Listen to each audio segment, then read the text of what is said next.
नमस्कार दोस्तों। आज की कहानी है राजा भोज और सिंहासन बत्तीसी। यह कहानी बड़ा रोचक है। आइए जानते हैं राजा भोज का सिंहासन बत्तीसी से क्या संबंध था। प्राचीन समय की बात है। उज्जैन में राजा भोज राज्य करते थे।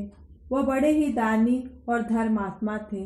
उनके बारे में लोग यह कहा करते थे कि वह ऐसा न्याय करते हैं कि दूध का दूध और पानी का पानी कर देते हैं। राजा भोज के नगर में एक किसान रहता था। उसने अपने खेत में खूब सारी सब्जियां लगाई थी। उसका पूरा खेत सब्जियों से लहलहा रहा था, लेकिन खेत के बीचों बीच कुछ जगह खाली था। किसान ने वहां भी बीज डाले थे, मगर वहां पे कोई सब्जी नहीं उगी। तब किसान ने उस जगह खेत की रखवाली के लिए मचान बना ली। जब भी किसान उस पे मचान पे चढ़ता तो अपने आप चिल्लाने लगता, राजा भोज को पकड़ लाओ, उसे सजा दो, उसने मेरा राज्य हड़प लिया है। अब किसान हमेशा अपने मचान पे चढ़ता और ऐसे ही चिल्लाता। तब यह बात पूरे नगर में फैल गई। राजा को जब यह बात पता चला तो वह भी इस घटना को देखने के लिए पहुंच गए। राजा ने भी किसान को देखा कि वह चिल्ला रहा है, मेरा राज्य ले लो, राजा भोज को सजा दो।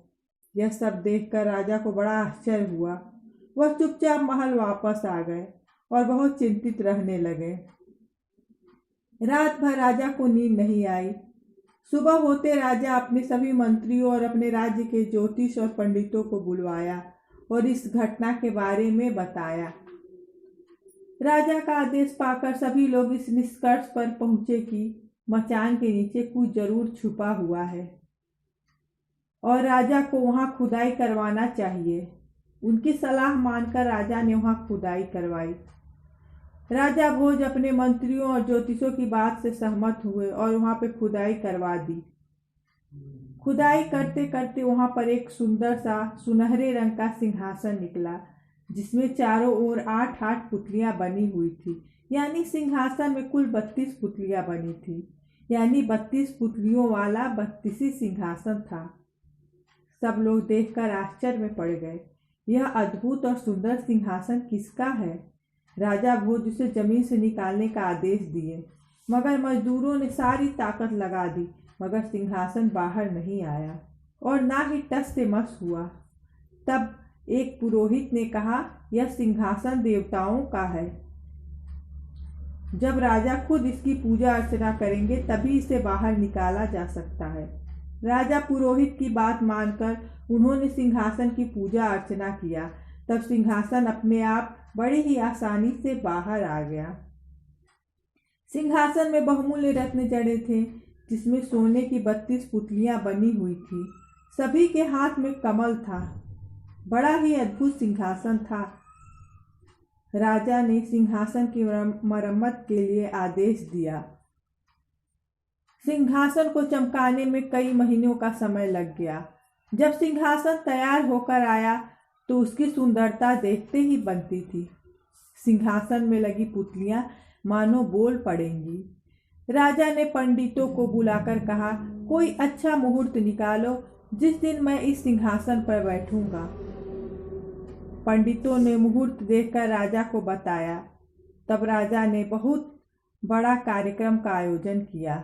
दूर दूर के राजाओं को आमंत्रित किया। महल को सजाया गया।